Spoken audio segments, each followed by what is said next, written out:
We have to talk before week 7 starts. There's been some players on your teams who have maybe carried you for a couple of weeks now, but you gotta get rid of them. And it may seem a bit backwards to you, but trust me, we're gonna get into it, starting with one of the most elite running backs the past decade. And that man's name is Derrick Henry, who if you own him, you should be looking to trade him away. He's been on this list, this video, a few times this season, and look, everything has been okay for him, but not great. He currently is averaging 14.6 fantasy points per game. That is the running back 15th amongst all running backs. You took him in the second round of your fantasy draft. Honestly, he's just not paying off his price tag right now. Now, he's not been awful, but he's not really doing much for you. He really just had one massive week that helped you single-handedly probably get by your opponent in week 4. And that week was against a Bengals bad run defense where Joe Burrow was still hurt and he only threw for 165 scoreless yards, so it was easy for the Titans to keep the game close. For 130 total yards, a touchdown, Derrick Henry goes for 25 plus points. But we really haven't seen that type of a ceiling since week 4. We got close in this past week, week 6, which gives him some trade upside, but his performance was a little bit skewed because you can see here, he had 97 rushing yards. That's great, but 63 of these came on one play late on a couple of broken tackles, and yes, Derrick Henry did the rest. You have to give him credit for that, but outside of that play, you're just looking at another subpar week for Derrick Henry on low volume like you see here of just 12 rush attempts. And the even more concerning part, Henry is earning just 56% of the snaps and 3.7 yards per carry. That's his lowest snap usage since 2018 and the lowest efficiency per carry of his entire career. And this makes sense because he's an aging running back who's seen massive workloads in his past careers, and now he's 30. And another thing to point out is Derrick Henry, he's never been known as a receiving back, but you're hoping to maybe get a couple of targets a game. His receiving game usage is at a career low as well. He ranks 58th in route participation. He's just not out there even running routes. And it's because of the rookie Tajay Spears, who's actually playing 51% of the snaps, so the majority, and handling by far the majority of the 2-minute offense and passing down work. So Henry's going to be a fine player for you. Probably finish somewhere around the running back 15, but why not try and upgrade him after this week for somebody like DeAndre Swift or Breece Hall? Now, for the second straight week, I'm going to tell you to trade James Cook, but if you remember last week, I said after his week 6 matchup against the Giants because it was a good matchup, 14-point favorite against a bad run defense. Well, how did he fare? Well, in terms of fantasy, not great with just 7 fantasy points, but if you're looking at the real life, the matchup, yeah, he took advantage of this bad matchup. 71 yards on just 14 carries. That's 5 yards per touch. That's solid. That's efficiency, but as you can see right here, he saw 0 targets in this game. He also saw no red zone or goal line usage. That's really bad. The two things that you need from a running back in fantasy to have some upside. It was actually Latavius Murray that handled 88% of the 2-minute offense and third down snaps, including all 4 goal line snaps in this game as well. Yes, Latavius Murray. So this makes James Cook a running back who's only seeing touches in between the 20s, and now if he's not seeing targets, you take away the cheat code upside of receptions. He doesn't really have the cheat code upside of touchdowns in the red zone. What are you getting from him? Not much. Now, what makes things even worse is in this past game, Damian Harris suffered a pretty bad injury. And because of this and some other injuries to their backfield on their depth chart to Ty Johnson, right now the Bills are looking at bringing in potentially Leonard Fournette, who in the past, if there's one thing he could still be good at, it's catching passes. Definitely better than somebody like Damian Harris was, and probably better than Latavius Murray at this point in his career. Now that's a concern because Latavius Murray is already seeing passing down usage over James Cook. This would be even worse news for Cook. Now, whether Fournette actually ends up signing or not is honestly not that big of a deal because the past month of the season, we're already seeing poor usage for James Cook, just 7 targets the last 4 weeks and really no red zone usage during that time. The only time he saw some red zone usage was coming in after Latavius Murray had a big 20-yard run to give him a breather. If you can, I would sell James Cook for somebody who maybe hasn't been as available like an Aaron Jones and is frustrating his league owner, or somebody coming off of a modest week like Nico Collins. Now, the next man up is Courtland Sutton. He's also been on this list in the past because guys like Jerry Jeudy were seeing more usage, Marvin Mims were seeing more usage. Now, those guys' usage has pretty much been stagnant. They haven't been really involved in the offense all that much this past week, and Courtland Sutton had a nice game. He ended up posting a team-high 6 targets, 14.5 fantasy points on Thursday Night Football. That's a solid game, right? Well, yes, it is, and it was actually a game where they didn't throw a lot, so his 6 targets, as you can see right here, was actually 32% of the targets. A 32% target share is the highest for Courtland Sutton this season, but his production was a little bit fluky in this one. Sutton ended up getting a late touchdown very late in the game that kind of bailed him out, an 11-yard great TD catch by him, but that kind of prevented him from having yet again another game under 8 fantasy points. And there's been a lot of rumors of Jerry Jeudy potentially being traded. You can see right here from Roto World Football, they're reporting that the Colts have inquired about him. These are types of things you can bring up in a trade discussion when trying to trade Courtland Sutton, saying, hey, he should see a bigger target share moving forward because they really want to be moving Jerry Jeudy. But in reality, Russell Wilson in this offense is still a mess. 25% of Sutton's targets haven't even been catchable this season. And Sutton himself hasn't been all that great. He's 89th in wide receiver efficiency this season. His expected points added, that's the efficiency metric we're looking at here. And then he's 72nd at getting open versus man coverage. None of those things are great. None of those things should be fixed when there's more attention on him. him if Jerry Jeudy was shipped away. So I'd be looking to trade him for somebody who's maybe got a little bit more stable of a role in their offense and maybe even has a better quarterback like a Josh Palmer, like a Tank Dell, or you can get potentially a Deontay Johnson coming back from his injury. Now, this next veteran receiver has nice matchups coming up, but he's probably somebody you want to get rid of. And before we get there, if you find this video helpful, nearly 70% of people who watch are not subscribed, so take 2 seconds to hit the subscribe button so you can see all my future content. Now, that veteran wide receiver is Amari Cooper, who had a solid performance despite his quarterback playing poorly in week 6. Amari was able to put up over 100 yards in this game on a team-high 8 targets in a tough matchup against the 49ers where the Browns get the upset victory, and this was with PJ Walker as his quarterback. Now, if you watch this game, you know that catches like this for a little over 20 yards are a big reason why Amari had a solid game. He was doing everything he could, and more than half of his yards in this game came on a 58-yard reception where he was kind of basically wide open, and Amari did a great job after the catch. We know Amari is fantastic, but his quarterback was not good in this game, completing just 53% of his passes. Almost every single pass to Amari was not on target. He had to make a great catch, and as you can see right here on Twitter, there's a chance that Deshaun Watson misses a couple of more games. There's a potential chance of a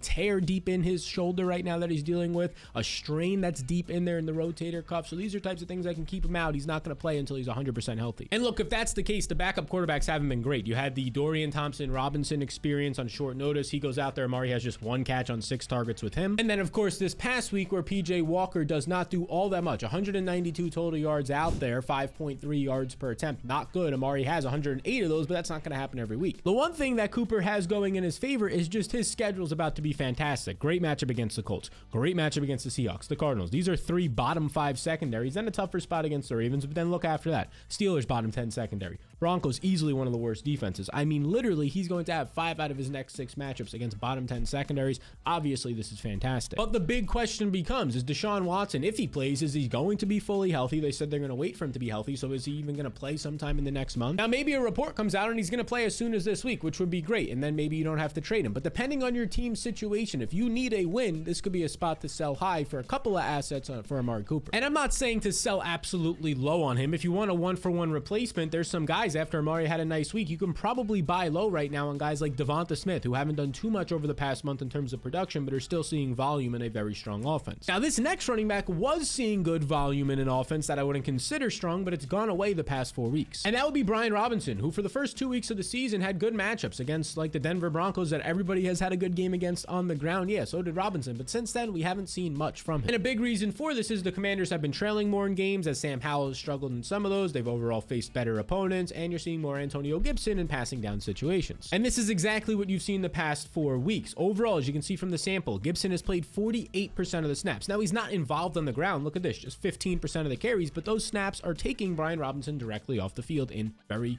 much the majority of those situations. And this has impacted Robinson over these last 4 games. Look at this right here. His overall rush attempts, 10, 14, 6, and 10. He's averaging just 10 carries per game. When you factor in the targets, just 12 opportunities per game the last 4 weeks compared to 21 per game the first 2 weeks of the season. That is a complete flip, and it makes him not as trustworthy. We told you to sell him after his week 2 game against the Broncos. The past month hasn't been good, but after a 13-point performance this past week, he has a little value on him now to sell. Because look at this right here. Basically, since week 2, his snaps, he's been below 55% of the snaps on the team, and it's either been Antonio Gibson right next to him, just 3 less in week 2, or playing more like he did in week 5, week 6 this past week, and week 3. I mean, this is basically a split backfield in terms of how the snaps go on this offense. And it is very much so game flow independent, but we don't have any indications that the Commanders are going to become a great offense all of a sudden. This is very similar to the Dameon Pierce situation right now, where yeah, he's just not getting touchdowns, which means he's busting for you. And in weeks where Brian Robinson doesn't score a touchdown, he's not going to bail you out with targets. It's unlikely that he's going to have these massive rushing games unless it's a good spot for him as his team is trailing. So yeah, he's a touchdown or bust player. You might as well trade him off of one of those touchdown performances. He does have a good matchup coming up this week on the road against the Giants. They're a bottom 10 run defense. So if you wanted to wait until after this week, it is taking a gamble if he can outdo his 13 points from this passing game, but maybe you need a replacement for some of the bye week help, but maybe so does one of your trade partners, because after that, pretty tough matchups against the Eagles, the Patriots, the Seahawks. None of these are beneficial matchups for a running back. The Cowboys are down here as well. So I would look to trade Robinson now if you want to take the gamble after next week for somebody like a Devonta Smith or maybe even an Aaron Jones. And now we have to talk about Rashad White. My analysis isn't going to be to just absolutely trade him away, but we have to talk about what we just saw from him in week 6 when he was coming out of the bye week. The usage was concerning. Now, typically coming out of the bye week, you're going to see some changes in the personnel and how they're used because that's what they spent the bye week doing? And for Rashad White, this usage wasn't great. Now we can start with the fact that his snap count remained high. He played 80% of the snaps in week 6, as you can see right here on Fantasy Life, our official data partner, but his rush attempts for the second straight game in week 4 and week 6, just 54% of the rush attempts. But in this game, that was a little bit more concerning because another running back was involved more instead of some of those rush attempts going to wide receivers on some end arounds and the quarterback. And that running back was Keyshawn Vaughn, who coming out of the bye week, it looked like they made a concerted effort to get him more involved. Now this is a 1-game sample, so it's taking it from just this 1 game. It could be a fluke, but let's break it down. In this game, Keyshawn Vaughn only played 20% of the snaps. They got down, they trailed the whole second half. He's not the passing down back. That's still Rashad White. But look at this, 46% of the carries. He only saw 1 less carry than Rashad White in this game. Like I said, it could have been fluky. It was a wacky game script where they're trailing. Who knows if it's just, okay, Keyshawn Vaughn was on the field. He got these extra couple of carries here and it doesn't really matter as much, but it's something to at least note. Because up until this point, no other running backs were really involved all that much on the ground. Now, Rashad White still saw the majority of the passing down work. He saw basically 30 plus routes to only 4 for Keyshawn Vaughn, so that's good news. But it's not like we could have any confidence that Rashad White is just going to be the guy. I mean, he was a 3rd-round pick, not super high draft capital. Last year as a rookie, he wasn't efficient, and he hasn't been efficient this year. So far this season, Rashad White's averaging just 3.3 yards per carry and only 3.8 yards per touch when you factor in his receiving ability. That's 38th in the NFL in yards per touch, 51st on the ground as a rusher. Now, the good news for him is that Keyshawn Vaughn has been in the NFL for 4 or 5 years now, and he's never been efficient either. Now, the overall analysis here would be to kind of, trade away Rashad White at this point. He's already at his bye. We didn't see anything good coming, but it was a tough matchup, and he only scored 6.8 points. He only had 10 total touches for 38 yards. You're not going to get much from him in a trade here. If you still can, if somebody else out there will let you try and trade him, and maybe you can get him in a deal for like a Chris Godwin and Aaron Jones, maybe even a Nico Collins, I would do it, but you might have to hold off for just 1 more week before you get some value back. The problem, though, with holding off is the matchups aren't that good. An Atlanta matchup isn't a great matchup. A Bills matchup isn't a great matchup. The Titans are coming up as well. These are all not great matchups. You keep scrolling, you get the 49ers. There's not much time here for him to have a good matchup. Now, he could get there with a 5-catch performance, maybe finds the end zone, and if so, that's when I would look to be trading him. Now, this next guy, after he had a big week, you might be quick to say, I got to get rid of him. He finally had a good week, but I'm going to say hold off. And that player is Ramondre Stevenson, who, yes, for the first time in a while, finally had a good game. Because in week 6, he gets 18 fantasy points, 15 touches, and the first thing that we have not seen in a while, finally back involved in the receiving game in a pretty significant way. 6 targets, 5 catches there, finds the end zone. Kind of everything goes his way here as he ends up seeing more usage, the touchdown, the red zone usage, and the receiving game more. And even more encouraging was that for the first time this year, what you're seeing right here is his snap counts per week. The first time this entire season, his snap count didn't go down. Literally every single week from week 1 to week 5, as you can see here, his snap counts were reducing. They started at 74%, and last week, week 5, it went all the way down to 51%. But this week, up to 64%, and that's even factoring in, we have to account for the fact that he missed a drive with an injury. So this was probably going to be closer to 70% of the snaps. And he also ran 60% of the routes, which was his 2nd highest on the season, his most since week 2. So that was good to see that usage came back, and that was reflected based on the 6 targets that he earned. And now I get it. You may be tempted to sell Ramondre Stevenson because it was his first good game in a while, but this is the usage that we've wanted to see out of Ramondre. Maybe he was dealing with some sort of injury and it felt better, or maybe they just said, hey, we should probably get our best player on the offense involved more. So I wouldn't be trying to sell him, especially since he probably has a bad rep still in your league. He didn't produce for basically a month and a half, so you might not get a lot for him. This is the usage that we wanted. I would just hold him at this point and see if he can continue to do it, because his schedule starts to become a little bit more favorable. The Dolphins, you could put up points on this Dolphins defense. They will allow you to put up points, but they'll probably score a lot more on you. But then nice matchups against the Commanders, solid matchup against the Colts. You're going to get a good matchup against the Giants and the Chargers bottom 5 run defenses. So for the next 6 weeks of the season, as you're making your playoff push, which he hasn't helped you the past month, this is where Ramondre can actually start to benefit you. So I'd hold off on selling Ramondre, but I would test the waters on the trade market for this next guy. And that would be Jacobi Meyers, who, look, I get it. If you own him right now, you're like, there's no way I'm selling this guy. He's been fantastic. I took him in like the 10th, 11th round of my draft, and he's been nothing but good for me. And you'd be right, because Meyers has scored 15 plus fantasy points in 4 of his first 5 games. And he's even produced in difficult matchups like week 5 against the Green Bay Packers, where he had his best game of the year, scoring over 20 fantasy points. And he saw a lot in this game. Stud cornerback Jair Alexander turns 10 targets into 7 catches, 75 yards, and a touchdown. So there's no doubt he's been good, and there's no doubt he's found this success for 2 key reasons. Number 1, Devonte Adams is taking attention away from defenses, and number 2, Jimmy G is more comfortable with the easy throws over the middle of the fields to Meyers. Now, this has led to Jacobi Meyers earning 43 targets, the 22nd most in the league, but he missed a game. So on a per game basis, he's actually top 15 in targets this season, 11th in fantasy points. And now I want to kind of see, since he's had 4 touchdowns in 5 games, has he been a little bit touchdown lucky? Well, this is where he ranks based on his usage. He's expected to score the 11th most points this year based on his usage, and he actually has scored the already 11th most points. That rarely ever happens that it's spot on. So his usage, this means, is sustainable. He's scoring the proper points based on his usage, not like somebody like Gabe Davis, who's way over scoring because of deep touchdown luck. Now, typically I'd say, okay, this is the type of guy who can sustain this production, but this is not just a math problem. There's some real egos, if you will, at the helm here, because Devonte Adams is not happy. He's been chirping to the media in kind of a nice way because he's a nice guy, basically saying, hey, I kind of have to be used more. We can't just win games throwing the ball to 15 different dudes, and it makes sense. He's the guy who's paid. He should not only have 9 targets the past 2 games total. And now the other thing factoring against Meyers is that Jimmy G was brought to the hospital last game for a back injury. Jimmy G has been basically banged up since they signed him. Literally like a week after they signed him, his status for the start of the season was questionable, so he's been hurt all season. He's clearly benefited the most from Jimmy Garoppolo throwing over the middle of the field, doing that basically his entire career, rather than testing the outsides where Devonte Adams lives. So if Jimmy G misses time and or Devonte Adams kind of, the squeaky wheel talking out about not seeing targets starts to earn more targets, that does hurt Meyers. So you might as well try and throw some trades out there, maybe trying to acquire a guy like Mike Evans, a T. Higgins, a Zay Flowers. These are all guys I'd rather have the rest of the season, not the first 6 weeks, obviously, the rest of the season from this point forward over Meyers. And I'd also like to have the fantasy blueprint for the rest of the year, but since I made it, I do get it, and so do 4,000 plus other people to help them make their fantasy playoffs, win their matchup this week, and their championship. What you'll get every single week is right here,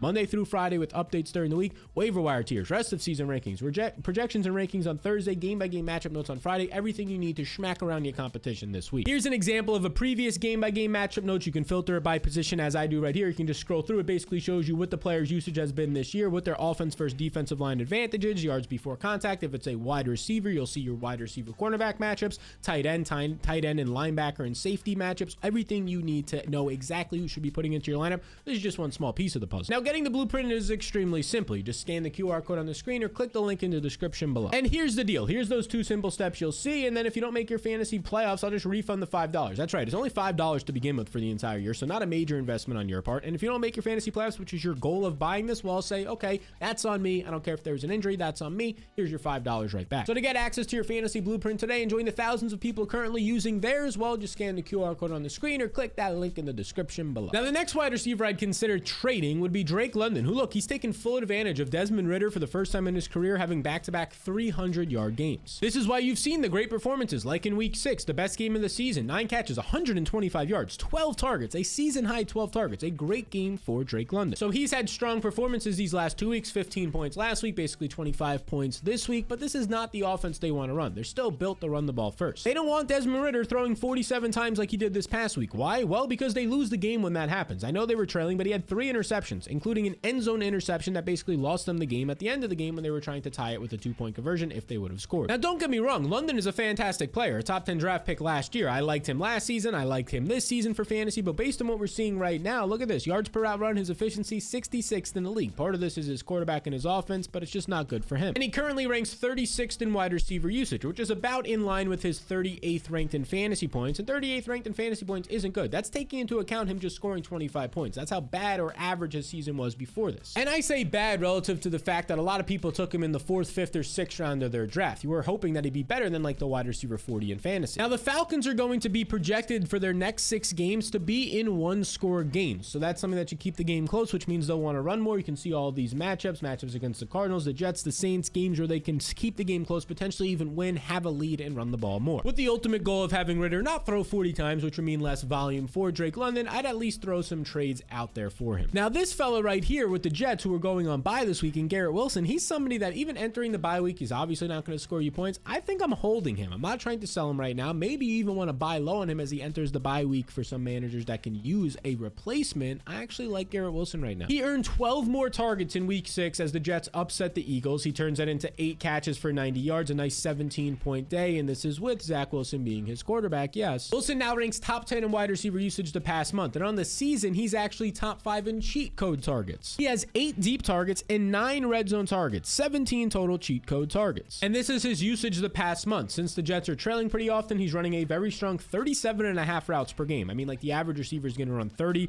He's running obviously above that, 37.5 per game, and he's averaging 10 targets per game the last month of the season. That is top 10 usage. During this time, also, 2 red zone targets a game is what he's averaging. There's upside here. Now, Zach Wilson is still his quarterback, so only 63% of his passes are catchable. That's not great. More than a third of them are not catchable, which basically means, as you can see right here, 81st in the NFL in accurate targets. But we have seen flashes of Zach Wilson from week 4 to week 5 in prime prime time against the Chiefs in a strong matchup against the Broncos, he was completing over 70% of his passes, 72% in both of these games. That dropped against the Eagles, where he was pass rushed nonstop at defensive line got there. 58% completions is not great, but at least there's been some spurts where he's shown really good efficiency. And you're going to expect this to happen from a player who struggled last year, but now he has guys like Aaron Rodgers in his corner, in his ear, and it seems like he's shown some maturity. So we'll take some of these good games because it's going to directly correlate with better games and targets for Garrett Wilson. So I'm going to hold on to Garrett Wilson because there's probably not a proper trade market out there yet for him, and he's producing and earning volume. All right, now let's touch on some of the other quick hitters from some of the most traded players in fantasy the past week or two. Jahmyr Gibbs is on this list, and I honestly think, even though David Montgomery is going to miss some time, Jahmyr Gibbs didn't practice last week with a hamstring injury.